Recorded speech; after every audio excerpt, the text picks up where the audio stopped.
अस्सलाम वालेकुम everyone, welcome to my channel. सुबह का टाइम है, बच्चों को मैंने रेडी कर दिया है। आज इनको इस तरह का कुछ रेडी किया है। इनको सुबह मैं 6 बजे उठ गई थी और नमाज़ पढ़ने के बाद मैंने फिर इनके लिए पानी वगैरह सारा अरेंज किया और इनको नहलाया, क्योंकि रात में मैंने नहलाना इनको भूल गई थी। तो इन दोनों को नहलाया, फिर काफ़ी देर से मैं मतलब जाग रही थी और इनको रेडी किया और स्कूल भेजा। उसके बाद अब मैं इनको भेजने के बाद ही साथ ही मैं अपने लिए ब्रेकफ़ास्ट बना लेती हूँ। एग और ब्रेड ही मैं ज़्यादातर करती हूँ और एग को ही डिफरेंट वेज़ में खा हम लोग खा लेते हैं। तो ये मेरा नाश्ता है, ये मैं नई कप लेके आई थी और चाय मैंने बनाई है और बस अब मैं नाश्ता करूँगी। उसके बाद नाश्ते के बाद मैं आ गई थी किचन में। ये मैंने आपको जो अभी बताया, मैंने ब्रेकफास्ट के दौरान मैंने यूज़ किए थे जो कप्स, ये वो हैं एक्चुअली मग। तो मुझे डिफ़रेंट डिफ़रेंट तरह के मग्स जमा करना बड़ा अच्छा लगता है। मेरे पास अभी स्पेस कम है किचन में, वैसे तो काफ़ी बड़ा है लेकिन ये कि स्पेस कम है और वरना मैं और ज़्यादा डिफरेंट तरह के मग्स जो हैं वो कलेक्ट करूँ। तो ये मैं 2 तरह की लेके आई थी। एक तो मैंने सेम ले लिए थे और एक जो है ये मैंने डिज़ाइन सेम है, कलर्स चेंज हैं और ये 280 रुपीज़ में मुझे मिल गए थे ईच। तो लाइक ये चारों जो 280 रुपीज़ के हैं, तो प्राइस भी ठीक थी, रीज़नेबल थी और खूबसूरत बहुत ज़्यादा थे। वाइट वाला मैंने अपने लिए लिया है और ब्लैक वाला जो है वो मैंने अपने हस्बैंड के लिए लिया है, क्योंकि मुझे वाइट कलर बहुत ज़्यादा पसंद है। और ये कुछ मैंने ग्लव्स लिए थे, मेरे पहले वाले जो ग्लव हैं वो ख़राब हो गए थे, तो मैंने फिर ये वाले ले लिए। कलर्स मुझे कुछ अच्छे नहीं मिल रहे थे, फिर मुझे मजबूरन यही लेना पड़ा। और ये 2 मैंने पैग्स लिए हैं, इन्हीं को हुक कह लें आप, पैग कह लें, इन्हीं को हैंग करने के लिए। और ये स्टेनलेस स्टील के मुझे स्ट्रॉस नज़र आए, मुझे बड़े अच्छे लगे, मैंने ले लिए। साथ में इसके ब्रश भी मिला है इसको क्लीन करने के लिए। मेरे पास पहले भी प्लास्टिक और स्टेनलेस स्टील के ये स्ट्रॉज़ हैं, तो उनको क्लीन करने के लिए एक मुझे ब्रश भी मिल गया, तो इसलिए मुझे अच्छा लगा। और ये सीज़र्स ली हैं मैंने, ये बड़ी काम आती हैं। ये मुझे मिली थी तकरीबन 400 समथिंग की। और ये धनिया वगैरह काटने के बड़े काम आती हैं। उसके बाद ये जो स्ट्रॉज़ थे ये मिले थे तकरीबन 250 के। और जो पैग्स हैं वो मिली थी, वो भी तकरीबन 220 की थी, 225 की। एक्चुअली और भी तरह की बड़ी पैग्स थी, ग्रीन कलर की भी थी, लेकिन मुझे ये ज़्यादा अच्छी लगी। और ये जो ग्लव्स थे ये भी 350 के थे।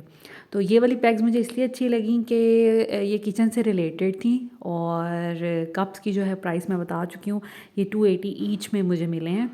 और बस अब मैं जो पैग्स हैं उनको लगाना है किचन में, क्योंकि इसको हैंग करने के लिए भी जगह बनानी है। और मैंने सोचा कि ये स्टोव के ऊपर जो वॉल है ये बेज कलर की है, टेक्सचर्ड वॉल है, तो यहाँ पर मैं लगा देती हूँ, क्योंकि यहाँ पे ज़रा थोड़े प्रोमिनेंट होंगे। बाकी तो सारे कैबिनेट्स ब्राउन ब्राउन कलर के हैं, तो किचन जो है ना, ये मुझे बिल्कुल भी इसका इंटीरियर पसंद नहीं है, बड़ा डार्क कलर का है। तो लेकिन ये कि ये वॉल भी मुझे खैर नहीं पसंद, लेकिन मैंने सोचा ये जो पैग है ये मैं यहीं पे रखूँ। और वैसे भी किसी ने अगर गर्म चीज़ कोई पकड़नी हो तो उसको सामने ये लटके हुए नज़र आ जाएंगे, तो ईजी हो जाएगा, ढूंढना नहीं पड़ेगा। तो मैंने किचन की जो वॉल है वो क्लीन कर ली है। वैसे तो ये तकरीबन डेली बेसिस पे होती रहती है, लेकिन आज मैंने इस पे ये पैग्स जो लगानी है, तो इस वजह से मेक श्योर कि जब भी कोई पैग वैग लगाएं आप, तो वॉल पे लगाएं, किसी भी चीज़ पे लगाएं तो सरफेस को क्लीन कर लें, क्योंकि डस्ट के ऊपर फिर ये लगती नहीं अच्छे से। तो मैंने इसको किचन क्लीनर से पहले गीले कपड़े के साथ साफ़ कर लिया, उसके बाद टिशू से मैंने इसको सुखा लिया है, ताकि क्योंकि पानी पे भी नहीं लगेगी, तो इस वजह से इसको मैंने पहले अच्छे से जो किचन टॉवल होता है उससे ड्राई कर लिया है। अच्छा, ये जो सेंटर वाली लाइन थी, ये मिड बिल्कुल लाइन आ रही है स्टोव के ऊपर, तो इससे एक ब्लॉक छोड़ के दूसरे ब्लॉक पे मैं लगाऊंगी पैग, और दूसरी साइड पे भी सेम ऐसे ही करूँगी। तो बस 2 पैग्स मैंने लगा ली हैं, क्योंकि ये सेट मिला था। और अब मैं ये सोच रही हूँ कि एक पे तो ये ग्लव वगैरह मैं हैंग कर दूँगी, तो दूसरे पे मैं इंशाल्लाह ताला कोई अच्छा सा वॉल डेकोर DIY ही करूँगी, घर की चीज़ों से ही। तो वो मैं इस पे लगाऊंगी तो बड़ा अच्छा लगेगा सामने, क्योंकि ये एम्प्टी है वॉल, तो बड़ा प्यारा लगेगा किचन में एंटर होते ही। कुछ इंशाल्लाह ताला कुछ इंस्पिरेशंस देखूंगी और फिर बनाऊंगी और आपके साथ शेयर करूंगी। तो अब इसको मैंने ओपन कर लिया है और अब मैं इसको वॉल पे हैंग कर दूंगी। मुझे काफ़ी देर से इस तरह की किसी चीज़ की ज़रूरत है, लेकिन मुझे मिल नहीं रहे थे कोई अच्छे ना। वैसे तो मैं किचन की सारी चीज़ें ग्रीन ग्रीन लेके आती हूँ, क्योंकि ग्रीन से एक बड़ा फ्रेशनेस का एहसास होता है। लेकिन ये मुझे ग्रीन नहीं, पहले वाले मेरे ग्रीन ही थे, तो ये मुझे ग्रीन नहीं मिले, तो फिर मैंने ब्राउन से कैबिनेट के साथ मैच करके कुछ ले लिया। और इस हुक पे जो है वो मैंने आपको बताया कि मैं कोई DIY वगैरह करके तो फिर लगाऊंगी और वो बिल्कुल सामने नज़र आएगा, अच्छा लगेगा। उसके बाद अब मैं ये सारी चीज़ें ओपन कर लूँगी। बेसिकली मैं सीज़र्स ओपन करूँगी और I am really very sorry, scissor को ओपन करके मैंने इसमें स्टैंड में रख दिया। मैंने जब वीडियो देखी तो मुझे पता चला मुझे पहले इसको वॉश कर लेना चाहिए था, तो खैर मैं अब इसको वॉश कर लूँगी। तो इस अपने बास्केट में मैंने रख ली। इसमें मेरे सारे टूल्स ही होते हैं किचन से रिलेटेड, जो डेली और फ्रिक्वेंटली मैंने यूज़ करने होते हैं, तो सारे इसी के अंदर होते हैं, नाइफ्स वगैरह। उसके बाद ये जो स्ट्रॉस थे इनको मैं ओपन नहीं करूँगी, बिकॉज़ इसके लिए मैं कोई ना केस ढूंढूंगी घर से ही, जिसमें ही मैं ये सेव करके रख लूँ, क्योंकि बच्चों के हाथ आ गए तो ये वो फिर इसका बुरा हाल कर देंगे, और इतने छोटे छोटे हैं ये गुम भी सकते हैं। उसके बाद ये जो मग्स हैं इनको मैं धोऊंगी, क्योंकि जब भी कभी कोई भी नया बर्तन लेके आएँ तो एटलीस्ट उसको धो लिया करें। जैसे मैंने सीज़र्स की बात की, मुझे उसको धो लेना चाहिए था, लेकिन अब मैं उसको धो लूँगी। और कोई भी मग लेके आएँ, ग्लास लेके आएँ, आप कोई भी खाने पीने की चीज़ें तो उनको धोकर इस्तेमाल करें। जिन लोगों को नहीं भी पता, बहुत से लोगों को पता होगा, लेकिन जिनको नहीं पता तो उनके लिए मैं उनको गाइड कर देती हूँ। तो मैंने इसके जो स्टिकर्स हैं वो उतार लिए। अक्सर मैंने देखा है कि लोगों के घरों में कभी जाएं तो उनके ग्लास के ऊपर, जो ग्लास का जब हम परचेज़ करते तो स्टिकर लगा होता है, तो वो लोग उसको रिमूव नहीं करते। तो हमें कर लेना चाहिए। अगर आप लोगों में से जो वीडियो देख रहे हैं नहीं करते, तो ग्लास के ऊपर जो स्टिकर लगा होता है ना, उसको रिमूव कर लिया करें, वो अच्छा नहीं लगता। तो बड़ी लोकल सी उससे एक इम्पैक्ट आता है। तो बस इसके भी मैंने जो टैग्स थे, प्राइस टैग, वो मैंने उतार लिए हैं, इनको वॉश करके रख लिया है। और बस इसके बाद मैं अपने बाकी काम करूँगी। क्लीन जो है किचन मैंने वो सुबह ही कर लिया था। ओके, तो ये हैं कपड़े वाइट। कुछ वाइट कपड़े थे, काफ़ी मैले हो रहे थे, इनको धोने के बाद भी जो सही है ना, इनमें से कुछ कलर वगैरह निकल आया था। जैसे टॉवल था मेरा, वो उस पर कुछ बच्चों ने आई गेस कोई कलर वाले हाथ लगाए हैं, तो वो ब्राउन ब्राउन सा कहीं कहीं से हो गया था। तो मुझे बहुत बुरा लग रहा था, उसको वॉश करने के बाद भी वो ठीक नहीं हुआ। तो मैंने इसको ओवरनाइट ब्लीच और थोड़े से सर्फ में मैंने भिगो दिया था। और ये कुछ ड्राई कलर वाइट कपड़े हैं। ये भी मैंने देखा लॉन्ड्री बास्केट में पड़े हुए थे, तो मैंने सोचा कि इनको भी मैं इनके साथ ही वॉश कर दूँ। तो इसी तरह आप भी कर सकते हैं कि जिन कपड़ों में आपको ब्लीच चाहिए, कोई कपड़े अगर आपको साफ़ करने हैं और ब्लीच जो है आप ओवरनाइट उसको भिगो के ब्लीच में रख दें। सर्दियों में तो आप ओवरनाइट कर सकते हैं, गर्मियों में 3 से 4 घंटे के लिए आप कर दें। तो बाद में उसको इसी तरह एज़ इट इज़ ही आप पानी समेत आप मशीन में डाल लें। जो हमारी कोई भी मशीन है, अगर आप पर मैं दूसरी वाली है, ऑटोमेटिक नहीं है, तो उसमें भी आप डाल सकते हैं। तो मैंने साथ ही इसको डाल लिया, और जो कपड़े वाइट थे एक्स्ट्रा से वो भी मैंने डाल लिए हैं। और अब मैं इसमें थोड़ा डिटर्जेंट डालूँगी और इसको वॉश कर लूँगी। 15 मिनट का मैं इसमें टाइम लगाऊँगी। 15 मिनट में वो जो दूसरे ड्राई कपड़े भी मैंने डाले थे, जो बाद में लॉन्ड्री बास्केट से निकले थे, तो वो है उसमें भी ब्लीच अच्छे से ब्लीच में वो वॉश हो जाएंगे, तो कपड़े जो है ना वो बहुत अच्छे निखर जाएंगे। तो ये भी एक टिप है, अगर जो वॉशिंग मशीन ऑटोमेटिक यूज़ करते हैं तो उनके लिए, कि आप भिगो के पहले से रख दें और बाद में as it is he bleach, पानी और सर्फ के साथ ही उसको मशीन में डाल दें, एक्स्ट्रा से और सर्फ डाल दें, और जो है वो टाइम लगा दें, तो कपड़े बड़े अच्छे साफ़ हो जाएंगे। तो यहाँ पर कपड़े जो हैं वो वॉश हो गए थे, थोड़े ही थे, तो वाटर लेवल भी कम था, इसलिए जल्दी वॉश हो गए। और मैंने इसमें ना ये 2 पैंट्स भी डाल दी थी। बिल्कुल जब पानी फिल हो गया था, जितना मैंने पानी का लेवल सेलेक्ट किया था, तो तब मैंने डाली थी। और ये मैंने रिस्क ही लिया था, मुझे लग रहा था कि इसका कलर जो है उड़ भी सकता है, लेकिन ये लाइट कलर के थे, तो थोड़ा मैं 50-50 थी कि शायद ये इनका कलर नहीं ख़राब होगा। तो सिर्फ 15 मिनट में ब्लीच में अगर धुलेंगे तो ये पैंट्स, क्योंकि मेरी बेटियों की नीज़ पे ना, दोनों की नीज़ में इन्होंने कुछ लगाया है खेलते खेलते, तो काफ़ी गंदी हो गई थी। तो अभी भी इस पैंट में एक थोड़ा सा दाग रह गया, लेकिन ठीक है, काफ़ी हद तक ये क्लीन हो गई है। और मैंने रिस्क ही लिया था कि मैंने इसको ब्लीच वाले पानी में डाल लिया था, लेकिन अच्छा रह गया। लाइट, इट मीन्स के लाइट कलर के जो कपड़े हैं वो हम इस तरह कर सकते हैं कि जब पानी फिल हो जाए तो मशीन में डाल सकते हैं, लेकिन प्लीज़ आप अपने रिस्क पे ये कीजिएगा। मैं इसको रिकमेंड बिल्कुल भी नहीं कर रही। और बस अब ये ड्राई करने के लिए मैं बाहर फैला दूँगी, और मैं आपको एक दफ़ा फिर इनका क्लिप जो डे लाइट में अच्छे से दिखाऊंगी कि कपड़े कितने अच्छे से साफ़ हो गए थे। और मैं जो ब्लीच यूज़ करती हूँ वो रॉबिन वालों का ब्लीच है, वो बहुत अच्छा ब्लीच है, बहुत इफ़ेक्टिव है। रॉबिन के नाम से आता है, किसी भी अच्छे स्टोर में मिल जाता है। तो ये मैंने कपड़े फैला दिए थे और इनकी ये फ़ाइनल लुक है। देखिए इनके नीज़ कितने अच्छे से साफ़ हो गए हैं और जो टॉवल है वो भी बिल्कुल अच्छे से, इसमें ब्राउन कलर का कोई दाग था, यहाँ तो हेयर कलर का निशान लगा है, यहाँ बच्चों से कोई दाग लगा था, लेकिन वो भी साफ़ हो गया।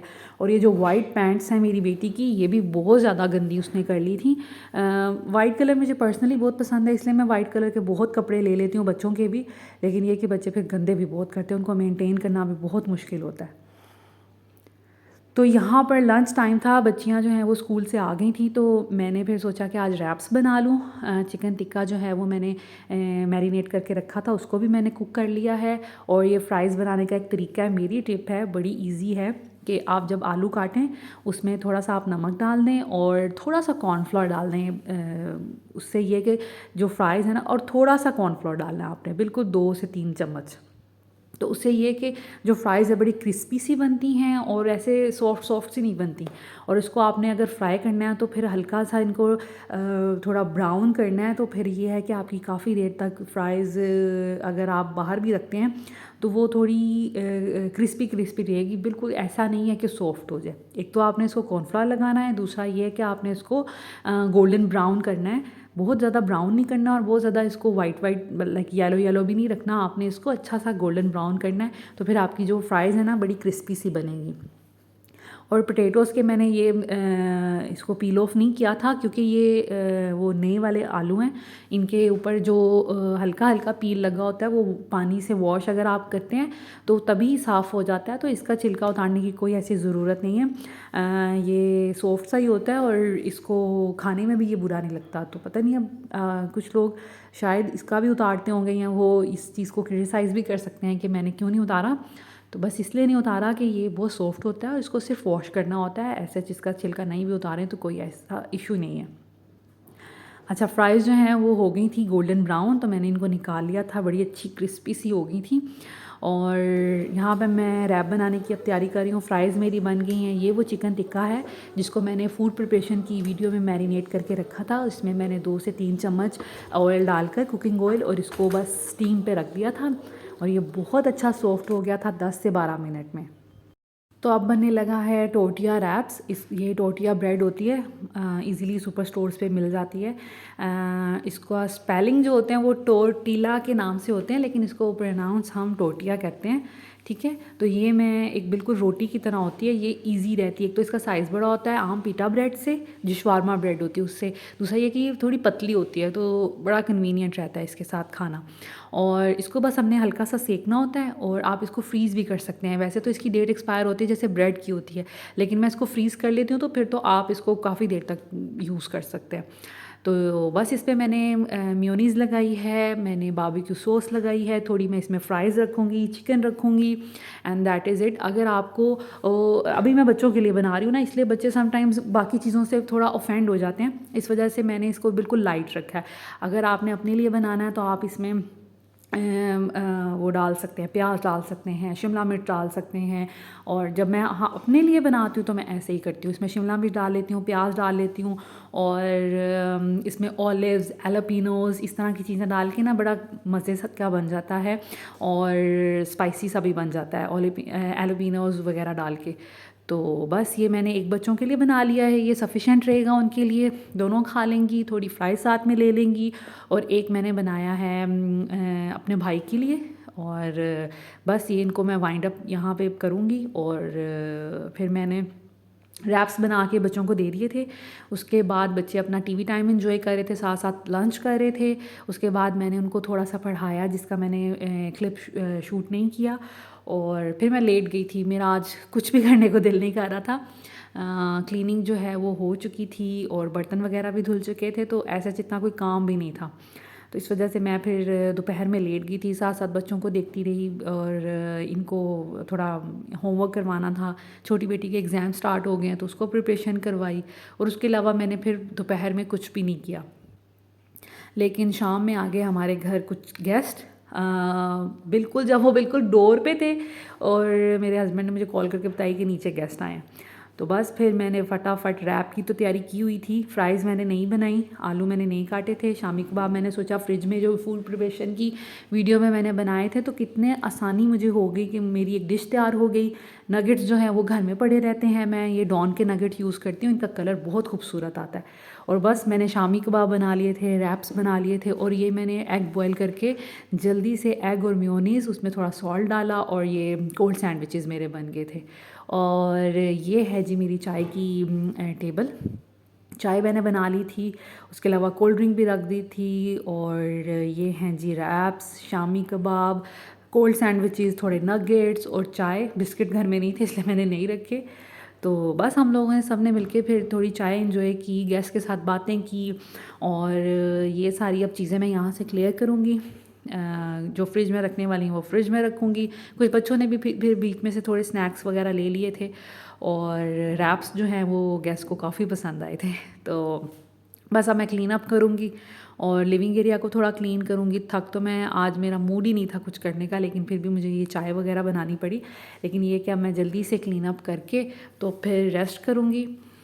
बच्चे जो हैं वो हस्बैंड के साथ गए थे बाहर, उनका मूड हो रहा था कि कुछ चॉकलेट्स खानी है, तो वो फिर हस्बैंड उनको ले गए थे। छोटी बेटी को भी मैंने फिर कहा कि आप ले जाएं ताकि मैं यहाँ से क्लीन अप कर लूँ।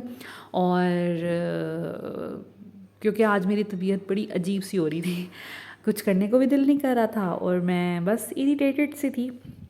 लिहाजा मैंने फिर हस्बैंड को कहा कि आप बच्चों को ले जाएं, इनको चॉकलेट्स खानी हैं। वो इनको ले गए और मैंने पीछे से फिर अपना ये काम वाइंड अप करके तो फिर रेस्ट करने का सोचा। काम जो है वो मैंने ऐसे टेबल्स को है जो क्लीन कर लिया था, सारी चीज़ें रिमूव कर ली थी, टेबल साफ़ कर लिया था। उसके बाद बर्तन मैंने नहीं धोए थे क्योंकि जैसा मैंने बताया कि अजीब सी तबीयत हुई थी। समटाइम्स ऐसा हो जाता है कि कुछ नहीं करने का दिल करता। ऐसा नहीं है कि मैं कोई सुपर वूमेन हूँ या मैं डेली ही काम करती हूँ और कोई ऐसा दिन ऐसा नहीं होता कि मैं ना भी करूँ। कभी कभी ऐसा भी दिन कोई ना कोई आते हैं कि मेरा नहीं दिल कर रहा होता कुछ करने को। तो समटाइम कभी लो फील कर रही होती हूँ, कभी अकेलापन फील कर रही होती हूँ। जैसे मेरी अम्मी, मेरी सिस्टर यहाँ पे करीब नहीं होती, जल्दी मिल नहीं पाती उनसे, तो ऐसी चीज़ें समटाइम्स चलती रहती हैं। तो खैर मैंने किचन को जो है वो लिविंग एरिया को जो है क्लीन कर लिया था और उसके बाद मैं आ गई किचन में। अच्छा, मैं आपसे शेयर करूँगी कि वैसे मैं वाइटल टी आजकल हम लोग पी रहे हैं, तो इस दफ़ा जब मैं स्टोर में गई तो मुझे कश्मीरी टी के टी बैग्स नज़र आ गए। मुझे बहुत क्रेविंग होती है सर्दियों में कश्मीरी टी पीने की, जो पिंक टी होती है। तो मैं इस दफ़ा वाइटल की ले आई क्योंकि वाइटल की चाय अच्छी है। और मैं ये वैसे तो ये टी बैग्स हैं लेकिन इनको इस तरह नहीं बनाती। जब भी कोई पैकिंग वाली भी लूँ ना, ग्रीन टी इंस्टेंट जो होती है, तो मैं इसको दूध में फिर फ़ौरन टी बैग्स को काट कर तो डाल के अच्छे से बॉयल करती हूँ, शुगर भी बीच में डाल लेती हूँ, तो बहुत मज़े की चाय बन जाती है। मैं हमेशा इसी तरह यूज़ करती हूँ। और इसमें 25 टी बैग्स थे और मुझे तो, मेरी तो दुनिया आसान हो गई क्योंकि इसकी इतनी क्रेविंग होती है और बाहर से ईज़िली मिलती नहीं है ये बनी बनाई ना। तो इस वजह से मैं टी बैग्स ही ले आती हूँ। किचन जो है वो मैंने सारा नीट कर दिया था, चीज़ें समेट ली थी, फूड जो है फ्रिज में रख दिया था। और लेकिन बर्तन मेरा बिल्कुल भी धोने का मूड नहीं था। मैंने फिर सोचा कि मैं सुबह उठ के धो लूँगी। अभी मैं बहुत टायर्ड थी, टांगों में दर्द थी, तो फिर मैंने सोचा कि मैं सो जाऊँ। और अब मैं लेट गई थी, बच्चे और जो हस्बैंड है अभी तक नहीं आए थे, तो मैंने फिर खैर मैं लेट गई और बिस्तर में घुस गई। हीटर ऑन कर लिया था क्योंकि आजकल सर्दी भी काफ़ी होगी और मुझे काफ़ी सर्दी लग रही थी। अच्छा, यहाँ पे सोफ़ा कम बेड पे आजकल हम लोग इसको रात में खोल लेते हैं और क्योंकि हीटर चल रहा होता है पास में, तो ये वाला हीटर बड़ा अच्छा रहता है। इससे ये है कि सारी रात चलता भी रहे तो आपको कोई डर नहीं होता। और बस हम सोफ़ा कम बेड को खोल लेते हैं। जो 2 मेरी बड़ी बेटियाँ हैं वहाँ पे सो जाती हैं और मैं, मेरे हस्बैंड और जो छोटी बेटी है वो, हम लोग बेड पे सो जाते हैं। तो बस अब सोने की तैयारी है। इसके बाद फिर बच्चे भी थोड़ी देर बाद आ गए थे, तो फिर हम लोग सब लाइट्स वगैरह ऑफ़ की और सो गए थे। Thank you so much for watching this video. Take care. अल्लाह हाफिज़।